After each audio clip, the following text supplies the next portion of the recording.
Kaugnay niyan, itinuturing ng House Prosecution Panel na pampagana o nagsisimula pa lang ang pagtalakay sa Article 1 ng Articles of Impeachment. Samantala, tila may pagtutugma naman ng mga impormasyong sinabi ng isa sa mga testigo sa naging pahayag ng umunay dating aide at bagman ni Vice President Sara Duterte na si Ramil Madriaga. May-report si Vel Custodio.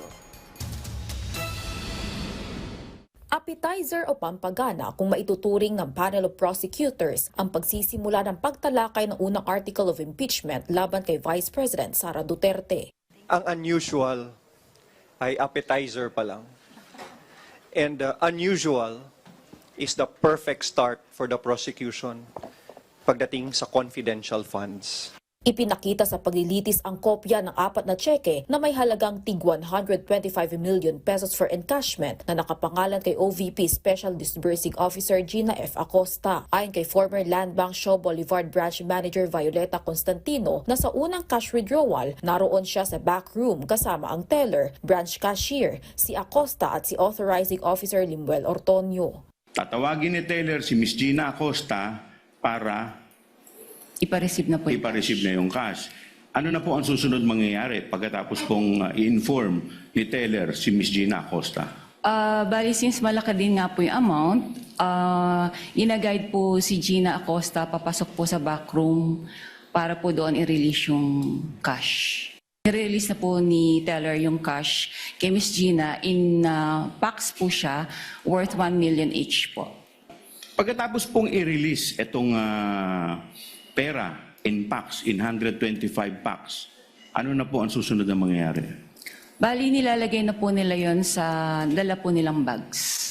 Aniya, inilagay sa 4 na gym bag at isinakay sa trolley ang mga in-encash na pera noong December 20, 2022. Ang nasabing impormasyon at petsa ni Constantino tila tumugma sa naging pahayag ng umano'y dating aide at bagman ni Vice President Duterte na si Ramil Madriaga nang tumestigo siya sa clarificatory hearing ng House Committee on Justice noong April 14, 2026. Batay sa affidavit ni Madriaga, nakalagay sa 4 na duffel bag ang ₱1,000,000 halaga na idineliver niya sa iba't ibang lokasyon. Money deliveries under the instruction of Sara. In the morning of December 20, 2022, Sara called me and she said, "Sir Ram, please coordinate with Colonel Nolasco. Meron tayong deliver sa San Pablo, Laguna, sa Night Street, at sa Ombudsman." We will pursue that point when the prosecution presents another witness that would substantiate yung anggulong yan, no? Sumalang din bilang witness si dating Land Bank DepEd Branch Manager na Nita Campusano na tumestigo sa encashment ng 3 tseke na may tig 37.5 million pesos na halaga. Aniya, bagamat may ibang government agencies na nag-e-encash din ng malalaking halaga sa nasabing bangko, hindi pangkaraniwan sa DepEd na mag-encash ang ₱1,000,000. So regular po, not unusual. Tama po ba?